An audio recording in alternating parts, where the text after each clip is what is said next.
Hi hello friends. நம்ம இன்னைக்கு என்ன வீடியோல எத பத்தி பார்க்க போறோம்னா, பிக் பாஸ் சீசன் 7 பத்தி தான் பார்க்க போறோம். பிக் பாஸ் சீசன் 7 வந்து ரொம்ப இன்ட்ரஸ்டிங்கா போயிட்டுருக்கு. நம்ம எல்லாருக்குமே தெரியும்.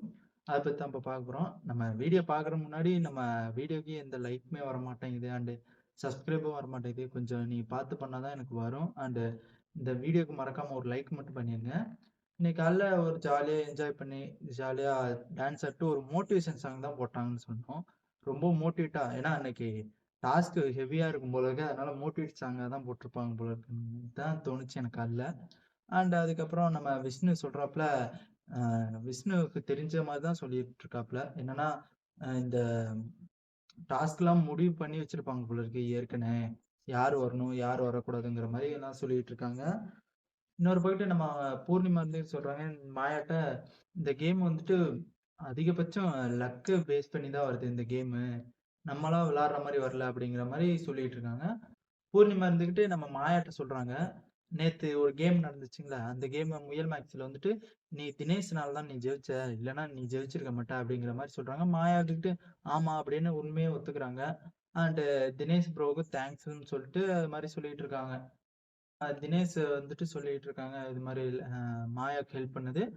விசித்ராவுக்கு வந்துட்டு நம்ம நிக்சன் நிக்சனுக்கு விசித்ரா ஹெல்ப் பண்ணது அப்படின்ட்டு அத சொல்லிட்டு இருக்காங்க நம்ம பூர்ணிமா. நம்ம பூர்ணிமா ரொம்ப கிரிஞ்சா தான் பேசிட்டு இருக்காங்கன்னு தோணுது. ஒரு பக்கத்து மூடா பேசிட்டு இருக்க மாரி தான் தோணுச்சு. என்னன்னா, நம்ம நிக்சன்ட்ட தான் கொஞ்சம் மூடா பேசிட்டு இருக்க மாரி தோணுது. ஏன்னா, எப்ப பாரு இந்த வாரம் பார்த்தீங்கன்னா, நெக்சன் பக்கத்திலேயே நெக்சன் அந்த ரொமான்டிக் டான்ஸ் ஆடுனதுலருந்து நெக்சன் பக்கத்திலேயே இருக்காங்க. நெக்சன் கூடயே இருக்காங்க. நெக்சனுக்கு குஞ்ச பிடிச்சுட்டு சுத்திட்டு இருக்காங்க. அப்படிதான் எனக்கு தோணுச்சு சொல்லப்போனா. என்னன்னா, ஆ எப்பயும் போல பேசியிருக்காங்க. பேசிட்டு இருக்கும்போது நம்ம அர்ச்சனா வந்துட்டு, "உங்களுக்கு யார புடிச்சிருக்கு?" அப்படிங்கிற மாரி மாயா பூர்ணிமா நெக்சன்ட்ட கேட்கறாங்க. அண்டு நம்ம பூர்ணிமா இருந்துகிட்டு சொல்றாங்க, "எனக்கு நெக்சன தான் ரொம்ப புடிச்சிருக்கு." அப்படிங்கிற மாரி வேற மாரி வேற லெவல் வேற மாரி சொன்ன மாரி தான் எனக்கு தோணுச்சு சொல்லப்போனா. அது மாரி சொல்லிட்டு அதுக்கப்புறம் அர்ச்சனா இருந்துட்டு அதுல ஒரு காமெடி பண்ணிடுறாங்க. "பெரியவர்கள் வந்தார்கள், போனார்கள்" அப்படிங்கிற மாரி ஒரு டயலாக்க போட்டுடுறாங்க. அதுல நெக்சன் கடுப்பாயி, "என்னய்யா அவங்க சொல்ட்டு போறாங்க? புரியாமலே சொல்ட்டு போறாங்க" அப்படிங்கிற மாரி சொல்றாங்க. அதுக்கப்புறம் நம்ம நெக்சன் இருந்துகிட்டு, "புரிஞ்சா பேசுங்க, இல்லன்னா பேசாதீங்க" அப்படிங்கிற மாரி சொல்றாங்க. அர்ச்சனா இருந்துகிட்டு சொல்றாங்க, "நான் புரிஞ்சுட்டு தான் பேசுறேன்" அப்படிங்கிற மாரி ஒரு டயலாக் சொல்றாங்க. ஆனா, ஏதோ எனக்கு தெரிஞ்சு நிக்சன ஏதோ ஒரு கோல்மால் பண்ற மாரி தான் எனக்கு தோணுது. அடுத்து ஒரு டாஸ்க் வருது. என்ன டாஸ்க்னா, டாமெக்ஸ் டாஸ்க்ன்ட்டு. அந்த டாஸ்க்ல வந்துகிட்டு எல்லாருமே விளையாடுறாங்க. ஏன்னா, கிருமி ஒரு ஆளு, டாமெக்ஸ் ஒரு ஆளுங்கிற மாரி. அதுல இப்ப என்னன்னா, கிருமி வந்துட்டு பந்த தூக்கி போடுவாங்க. அத தடுக்கணும் டாமெக்ஸ். அந்த மாரி குடுத்துருக்காங்க. அதுல வந்துட்டு நம்ம பூர்ணிமா விஷ்ணு நிக்சன் விஜய் இந்த டீம் ஜெயிச்சர்றாங்க. ஜெயிச்சுட்டு பரிசுலாம் வாங்கிட்டு, கிஃப்ட்லாம் வாங்கிட்டு, ஜாலியா என்ஜாய் பண்ணிட்டு இருக்காங்கன்னு தோணுது. இதுக்கப்புறம் தான் லெவலே ஸ்டார்ட் ஆகும். நம்ம நிக்சன் எடுத்துக்கிட்டு மாயாட்ட ஒரு ஒரு காரணம் தான் சொல்றாப்ல. என்னன்னா, நம்ம பூர்ணிமாவ பத்தி சொல்லிட்டு இருக்காங்க. பூர்ணிமா இருந்துகிட்டு, "இவங்கள எலிமினேட் பண்ணும்யா" அப்படிங்கிற மாரி மாயாட்ட சொல்லிட்டு இருக்காங்க. இவங்கள எலிமினேட் பண்ணிட்டு, இவங்க முன்னாடி வர மாரி சொல்லிட்டு, இவங்க பேசிட்டு இருக்காங்க. என்னன்னா, அவங்க மாயா சொல்றாங்க, "கூட இருந்தே குழிப்பறிக்கிறாங்கன்னு தான் தோணுது." இப்ப தான் அவங்கள பத்தி ஃபுல்லா புரிஞ்சுக்கிறேன் நானு. என்னன்னா, கூட இருந்தே குழிப்பறிக்கிற மாரி தான் தோணுச்சு. அவங்க இருந்துகிட்டு பேசிட்டு இருக்காங்க. பேசிட்டு இருக்கும்போது, மாயா வந்துட்டு ஃபீவரு எலிமினேட் நாமினேஷன் வரும்போது, "எனக்கு ஃபீவரா இருக்கு. நான் தலைவலியா இருக்கு. அதுக்கப்புறம் நான் எல்லாத்துக்கும் தோசை சுட்டு தரேன்." அப்படிங்கிற மாரி அந்த டைம்ல இருந்துகிட்டு அவங்க நல்ல ஒரு பொசிஷனுக்கு வந்துக்கிறாங்க மாரி சொல்றாங்க. கூட இருந்துகிட்டே "இப்படியாயா குழிய பறிப்ப?" அப்படிங்கிற மாரி தான் எனக்கு தோணுச்சு. அதுவும் 10 அடி பறிக்கிறாங்கன்னு பார்த்தா 20 அடி பறிச்சு வச்சிருக்காங்க. அதுக்கப்புறம் நெக்ஸ்ட் இருந்துகிட்டு, "ஃபர்ஸ்ட் இவங்கள தான்யா நான் நாமினேஷன் பண்ணி எலிமினேட் ஆக்கணும்." அப்படிங்கிற மாரி சொல்லிட்டு இருக்காங்க. அப்போ சொன்ன மாரி விஷ்ணு சொன்ன மாரி தான். இவங்க வந்துட்டு நாமினேஷன் கேம் எமோஷனல் கேம் விளையாண்டுட்டு இருக்காங்கன்னு தான் தோணுச்சு. மாயா, நம்ம விக்ரம் முன்னாடி சொன்னாங்க. கேட்டா நான் விக்ரம்லாம் நான் அப்படிலாம் பண்ணல, அப்படிலாம் பண்ணல அப்படிங்கிறாங்க. ஆனா விக்ரம் வீடியோலாம் நம்ம பார்த்துருப்போம். வெளியில இருக்கவங்களுக்கு தான் தெரியுது. உள்ள இருக்கவங்களுக்கு தெரியாது சொல்லப்போனா. விக்ரம் இருந்துகிட்டு அந்த மாரி பண்ணியிருப்பாப்ல. அது மாரி பூர்ணிமாவும் இப்ப பண்றாங்க. கூட இருந்துட்டு அவங்கள எலிமினேட் பண்ணணும். ஏன்னா அவங்க பாயிண்ட் அதிகமாயிருச்சு. மாயா பாயிண்ட் குறைஞ்சிருச்சு. அதனால மாயாவுக்கு ஓட்டு விழணுங்கிறதுக்காண்டி பூர்ணிமாவ அவுட் ஆக்க பார்க்குறாங்க. அண்ட் மாயா மேல வர பார்க்குறாங்க. அப்புறம் பூர்ணிமாவும், நிக்சனும் பேசிட்டு இருக்காங்க தனியா. என்னன்னா, பூர்ணிமா இருந்துகிட்டு சொல்றாங்க, "நான் உங்கள என்னான்னு கூப்பிடட்டும்? நீ என்னான்னு என்ன கூப்பிடு" அப்படிங்கிற மாரி கேட்குறாங்க. வாங்க போங்கன்னு கூப்பிடுறது நல்லா இருக்கா? அப்படிங்கிற மாரி பூர்ணிமா கேட்குறாங்க. நெக்ஸ்ட் இருந்துகிட்டு எனக்கு எது வேணா ஓகேங்க. ஏன்னா ஐசோமெட்ரிலயே அவருக்கு தெரியும். ஏன்னா ரொம்ப கிரிஞ்சா பேசிட்டு இருந்தாங்க இந்த இதுல. என்னன்னா ஐசோமெட்ரிலயே அவருக்கு தெரியும். ரொம்ப மைண்ட் அப்செட் ஆயிடுச்சு அவங்க கேம் ஸ்பாயில் ஆயிடுச்சு அவங்க பேரும் ஸ்பாயில் ஆயிடுச்சு. வெளியிலயும் ரொம்ப இதாயிடுச்சு. அப்படின்ட்டு அவங்க வீட்ல இருந்து எல்லாமே வந்து சொன்னாங்க. அண்ட் அது மட்டும் இல்லாம நம்ம பூர்ணிமா வந்துகிட்டு நீங்க உங்கள வாங்க போங்கன்னு கூப்பிடுறது கரெக்ட்டா இருக்கா? அப்படிங்கிற மாரி கேட்குறாங்க. இல்ல, இல்ல அப்படிங்கிற மாரி அவங்க பயந்துகிட்டு சொல்றாங்க. எனக்கு தெரிஞ்சு பயப்படுறாங்களா? இல்ல என்னான்னு தெர்ல. இது தெரிஞ்சா தான் சொல்லணும். அதுக்கப்புறம் நம்ம பூர்ணிமா இருந்துகிட்டு, நீங்க உங்கள பிரின்சஸ்ன்னு கூப்பிடுறேன் அப்படிங்கிற மாரி சொல்றாங்க. ஐய்யயோ! பிரின்சஸ்லாம் வேணாங்க. நீங்க எப்பயும் போல நெக்ஸ்ட்ன்னே கூப்பிடுங்க அப்படிங்கிற மாரி சொல்றாங்க. நீ வந்து என்ன வந்துட்டு என்னான்னு கூப்பிடு அப்படின்னு கேட்குறாங்க பூர்ணிமா. ஏன் நான் பூர்ணிமா அப்படின்னு கூப்பிடுவேன் அப்படின்னு சொல்றாங்க நெக்ஸ்ட்ன்னு. அதுக்கு இருந்துகிட்டு நம்ம பூர்ணிமா இருந்துகிட்டு, அப்படிலாம் கூப்பிடக்கூடாது. பூர்ணிமா பிரின்சஸ் அப்படின்னு தான் கூப்பிடணும் அப்படிங்கிற மாரி தோணுச்சு.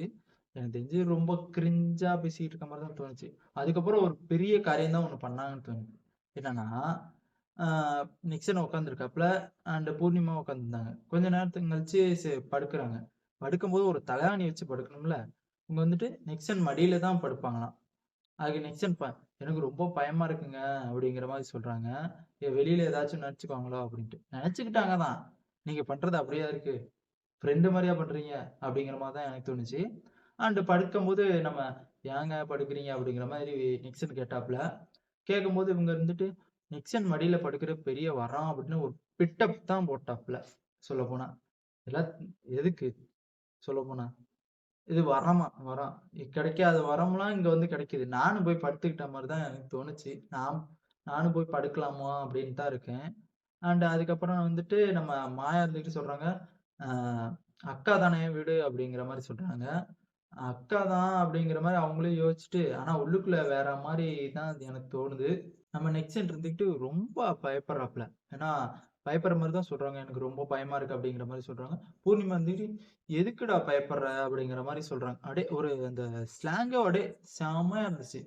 "எதுக்குடா பயப்படுற?" அப்படிங்கிற மாரி தான் சொன்னாங்க. அதுக்கப்புறம் நம்ம மாயா இருந்துகிட்டு சொல்றாங்க, "நீ உட்றா பயப்படாதடா" அப்படிங்கிற மாரி சொல்றாங்க. நம்ம தலைவன் அந்த கேப்ல என்ன பண்ணிட்டு இருந்தான்னா, தடவோ தடவு, தடவோ தடவு, தடவோ தடவு, தடவோ தடவுன்னு தான் சொல்லிட்டு இருந்தாப்ல. ஆனா முடிய அப்படியே தடவு, தடவு, தடவுன்னு கப்புல்ஸ் 2 பேரும் எப்படி உட்கார்ந்திருப்பாங்கன்னா, நம்ம நார்மலா ஒரு பார்க்கு இருக்கு. அங்க படுத்திருப்பாங்கன்னா, அதே மாரி தான் இங்க பண்ணாப்ல. முடிய புடிச்சு தடவிட்டு, அப்படியே ஷார்ட் ஹேரா பண்ணிட்டு, அந்த மாரி தான் இருந்துச்சு. அதுக்கப்புறம் மாயா சொல்றாங்க, 2 பேரும் இந்த டான்ஸ் ஆடி, ஆனா மயக்கிட்டா பூர்ணிமா அப்படிங்கிற மாரி பூர்ணிமாவ பார்த்து சொல்றாங்க. அவங்க இருந்துகிட்டு, "நான் மயக்குனனா?" அப்படிங்கிற மாரி தான் அவங்க சொல்றாங்க. மாயா அப்படி சொல்லவும், நம்ம பூர்ணிமாவுக்கு கொஞ்சம் கோவம் வந்துருச்சு. ஏன்னா உம்முன்னே இருந்தாங்க. டென்ஷன் ஆன மாரி தான் எனக்கு தோணுச்சு. அதுக்கப்புறம் நம்ம பூர்ணிமா இருந்துகிட்டு சொல்றாங்க, "விட்றா உனக்கு என்ன ஏஜ்?" அப்படிங்கிற மாரி கேட்குறாங்க. "ஆ உங்களுக்கும் எனக்கும் ஒரே ஏஜ் தான் இருக்கும்." அப்படிங்கிற மாரி இவங்களும் சொல்றாங்க. ஏஜ் கேட்கும்போதே புரியலைங்களா? என்ன நிலைமைக்கு போகுதுன்னு. இன்னும் 1 வாரம் இருந்தாங்கன்னா, நம்ம என்னமோ நடக்கும். அடுத்து வந்துட்டு நம்ம டிக்கெட் டாஸ்க் தான் வருது. 3வது டாஸ்க்கு. அதுல என்னன்னா, இப்ப ஒரு கில் அண்ட் ஸ்டே கார்டு குடுத்துருவாங்க 2 பேத்துட்டுமே, 2 பிளேயர்ட்டுமே. 2 பேரும் உட்கார்ந்து பேசிக்கிட்டு இருக்கணும். ஏன்னா, அவங்க கன்வின்ஸ் பண்ணி எனக்கு ஸ்டே குடுங்க. இவங்க கன்வின்ஸ் பண்ணி அது மாரி கில் குடுங்க. அந்த மாரி சொல்லணும். எனக்கு இது வேணும், நான் போகணும் அப்படிங்கிற மாரி ஒவ்வொரு ரீசனா சொல்லிட்டு, அந்த இது குடுக்குற மாரி சொல்லியிருக்காங்க. அதுல வந்துட்டு நம்ம ஃபர்ஸ்ட்டு வந்துட்டு பூர்ணிமாவும், ரவீனாவும் போறாங்க. போம்போது அதுல வந்துட்டு நம்ம பூர்ணிமாவ கில் பண்ணிர்றாப்ல நம்ம ரவீனா. இவங்க வந்துட்டு ஸ்டே பண்ணிர்றாங்க. பூர்ணிமா எலிமினேட் ஆயிர்றாங்க. என்னன்னா, அவங்க கில்லு குடுத்தாங்கன்னா, நம்ம வந்துட்டு எலிமினேட் ஆயிடணும். அந்த கேம்ம விட்டு வெளில போயிரணும். ஸ்டே இருந்தாங்கன்னா, அடுத்த ரவுண்டுக்கு அவங்க வரலாம். அடுத்த ஸ்டெப்புக்கு அவங்க வரலாம்ங்கிற மாரி அந்த ஸ்டே. அதுக்கப்புறம் வந்துட்டு நம்ம பூர்ணிமா வெளில போயிட்டாங்க. அடுத்து விஷ்ணு மணி வராங்க. வரம்போது உள்ள போயிட்டு எல்லாமே கலந்து பேசிட்டு இருக்காங்க. இவங்கள பத்தி அவங்க சொல்ல, அவங்கள பத்தி இவங்க சொல்ல, நான்ட்டு பேசியிருக்காங்க. யாரு ஸ்டே இருக்கணும், யாரு கீழ் இருக்கணுங்கிற மாரி, அந்த மாரி கான்செப்ட்ல பேசியிருக்காங்க. வெளியில இருந்துட்டு மாயா சொல்றாங்க, "பாரேன், அவங்க வந்துட்டு 2 பேருமே ஸ்டே குடுப்பாங்க பாரேன்" அப்படிங்கிற மாரி ஒண்ணு சொல்லிட்டு இருந்தாங்க. அப்புறம் லாஸ்ட்ல பார்த்தா அவங்க 2 பேரும் ஸ்டே தான் குடுத்தாங்க. மாயாவும் நெக்சன் போறாப்ல. போயிட்டு 2 பேருமே அதே மாரி ஸ்டே குடுத்துறாங்க. ஸ்டே குடுத்துட்டு அப்போதைக்கு மாயா அந்த கேப்ல ரொம்ப நெக்ஸ்ட் அடிச்சு விட்டுக்கிட்டே இருந்தாங்க. நான் இத பண்ணுவேன், நான் அவங்களுக்காண்டி தான் விளையாடுவேன், எனக்கு டிக்கெட் பின்னால வேணாம், இந்த கேம் வேணாம் அப்படிங்கிற மாரி அடிச்சு விட்டுக்கிட்டே இருந்தாங்க. அடுத்து வந்து நம்ம விசித்ராவும், தினேஷும் போவாங்க. தினேஷ் 2 பேருமே போம்போது 2 பேருமே ஸ்டே குடுத்துருவாங்க. அண்ட் அதுக்கப்புறம் அ நம்ம விசித்ராவும், மாயாவும் போவாங்க. மாயா இருந்துகிட்டு நம்ம விசித்ரா வந்துட்டு ஸ்டே குடுத்துருவாங்க. அண்ட் விசித்ரா இருந்துகிட்டு மாயாவ கில் பண்ணிட்டு எலிமினேட் பண்ணிருவாங்க. அப்புறம் வந்துட்டு நம்ம விஷ்ணு அண்ட் தினேஷ் போவாங்க. தினேஷ் 2 பேருமே போம்போது, நம்ம விஷ்ணு இருந்துட்டு தினேஷ கில் பண்ணிருவாப்புல. அப்போதைக்கு எனக்கு தெரிஞ்சு தினேஷ் வந்து கொஞ்சம் கோவப்பட்ட மாரி தான் எனக்கு பர்சனலா தோணுச்சு. அண்ட் தினேஷ் இருந்துகிட்டு அவங்கள ஸ்டே பண்ணிட்டாங்க விஷ்ணுவ. அண்ட் அடுத்து ரவீனாவும் மணி போறாங்க. மணி போம்போது மணிய கில் பண்ணிடுறாங்க நம்ம ரவீனா. அண்ட் ரவீனா இருந்துகிட்டு ஸ்டே ஆயிடுறாங்க. அண்ட் அதுக்கப்புறம் விசித்ராவும் அண்ட் நம்ம ரவீனாவும் லாஸ்ட்டா போறாங்க. போம்போது என்ன நடக்குதுன்னா, மணி ப்ரோ ரவீனா இருந்துகிட்டு அவங்கவங்க என்னென்னமோ சொல்றாங்க. அவங்களும் எவ்வளையோ மூச்ச போட்டு பார்க்குறாங்க. விசித்ராட்ட ஜெயிக்க முடியல. அவங்களும் மூச்ச போட்டுக்கிட்டே தான் இருக்காங்கன்னு சொல்லணும். அதுல வந்துட்டு அப்புறம் விசித்ரா ஜெயிச்சுறாங்க. அண்ட் அந்த கேம்ல டிக்கெட் ஃபினாலேல கேம்ல கில் ஆர் ஸ்டேல வந்துட்டு நம்ம விசித்ரா 3 பாயிண்ட் எடுத்துர்றாங்க. And Raveena 2 point and Vishnu 1 point எடுத்துர்றாங்க. இந்த கேம் முடிஞ்சதுக்கப்புறம் நம்ம மாயா, பூர்ணிமா அண்ட் விஜய் 3 பேரும் பேசியிருக்காங்க. எத பத்தி பேசுவாங்கன்னு உங்களுக்கே தெரியும். நம்ம விஷ்ணுவ பத்தி தான் பேசிட்டு இருக்காங்க. என்னன்னா, விஷ்ணு பண்ணது சரியில்ல. எல்லாருமே நீட்டா கேம் விளையாண்டாங்க. எந்த இதுவுமே இல்லாம விளையாண்டாங்க. விஷ்ணு பண்ணது சரியில்ல. இதுல என்னங்க சரியில்ல? அவரு கேம் தான் விளையாண்டாரு சொல்லப்போனா. நான் கேமுக்கு நீங்க என்ன சொல்றீங்களோ அது மாரி தான் இவங்க சொல்லணும். அதே மாரி தான் கேம் தான் விளையாண்டாங்க. அண்ட் அதுக்கப்புறம் வந்துட்டு திட்டிக்கிட்டு இருக்காங்க நம்ம மாயா. இவன் பண்ணதே சரியில்ல. அவன பார்த்தாவே எனக்கு காண்டாவுற மாரி தான் பேசிட்டு இருந்தாங்க.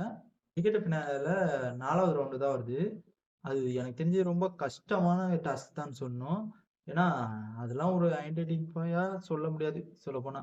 ஏன்னா, இப்ப ஒரு 30 பல்ப் குடுத்துர்றாங்க. அண்ட் ஒரு பாக்ஸ் கொஞ்சம் டிஸ்டன்ஸ்ல பாக்ஸ் குடுத்துர்றாங்க. அதுல வந்துட்டு குறிப்பிட்ட பல்ப ஆன் பண்றாங்க.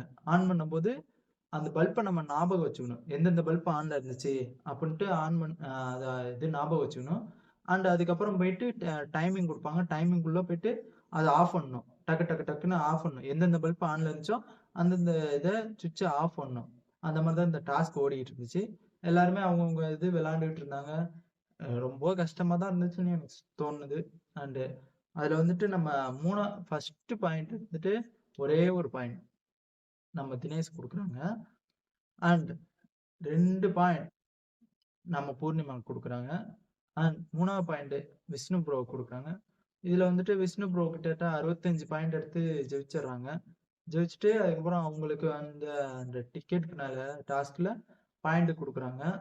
இந்த டாஸ்க் கிட்டத்தட்ட ரொம்ப கஷ்டமா தான் இருந்துச்சுன்னு சொல்லணும். பார்க்கும்போதே தெரியுது நம்மளுக்கே. நம்மளே ஒரு பல்ப பார்க்கும்போது ஐடென்டிஃபையே பண்ண முடியாது. ஏன்னா 30 பல்ப் இருக்கு. 30 பல்ப்ல குறிப்பிட்ட பல்ப் எரியும். இங்கன்னுலாம் நம்மளால பார்க்க முடியாது. ரொம்ப கஷ்டமா தான் இருந்துச்சு. அண்ட் இதோட இந்த வீடியோ முடிச்சுக்கலாம். நம்ம நெக்ஸ்ட் வீடியோல பார்க்கலாம். இந்த போற போக்குல ஒரு லைக் அண்ட் சப்ஸ்கிரைப் பண்ணிட்டு ப்ளீஸ் அப்படின்னு சொல்றேன். அதுக்காச்சும் பண்ணிட்டு போங்க. ஓகே. பாய்.